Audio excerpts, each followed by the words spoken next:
ఒక 500 కుటుంబాలు ఇక్కడికి చేరటం.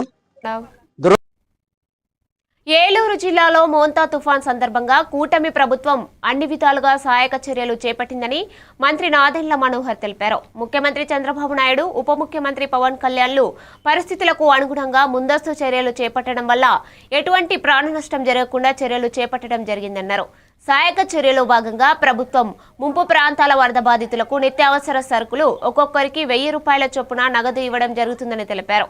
మంత్రితో పాటు ఉంగుటూరు శాసనసభ్యులు Dharmaraju, APSRTC Vijayawada zone incharge Reddy Appalanaidu పాల్గొన్నారు.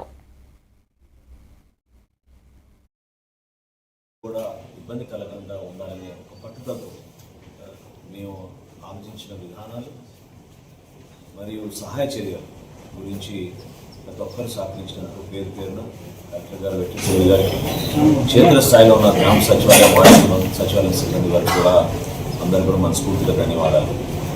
అదేవిధంగా రాష్ట్ర మంత్రివర్యులు పార్థసారథి గారు, పార్లమెంట్ సభ్యులు మహేష్ గారు, మన జిల్లాలో ఉన్న గౌరవ శాసనసభ్యులు అందరూ కూడా ఎప్పటికప్పుడు ప్రజలకు అందుబాటులో ఉండి నియోజకవర్గ స్థాయిలో ఉన్న సమస్యలపైన వాళ్ళు ఎప్పుడు కూడా వెనకడుగు వేయకుండా క్షేత్రస్థాయిలో నిలబడ్డారు.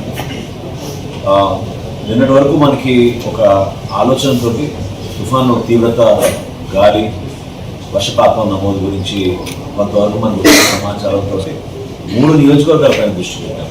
ప్రధానంగా కైకలూరు, దెందులూరు, ఉంగుటూరు ఈ 3 నియోజకవర్గాలపైన ప్రత్యేకంగా దృష్టి పెట్టి ఎప్పటికప్పుడు 408 గ్రామ సచివాలయంలో ఉన్న సిబ్బందితో టెలికాన్ఫరెన్స్లు నిర్వహించి అందరినీ కూడా అప్రమత్తం చేసుకుంటూ ప్రజలకు ఎక్కడ ఇబ్బంది కలగకుండా చూసుకోగలిగాం. వివిధ శాఖలు, ఇరిగేషన్ డిపార్ట్మెంట్ అవ్వచ్చు, ఎలక్ట్రిసిటీ డిపార్ట్మెంట్ అవ్వచ్చు, పంచాయతీరాజ్ అవ్వచ్చు, ఎంఏయుడి అవ్వచ్చు, వీళ్ళందరూ కూడా ప్రజలకి మరింత మెరుగైన సేవలు అందించడానికి కోసం తపనతో పనిచేశారు.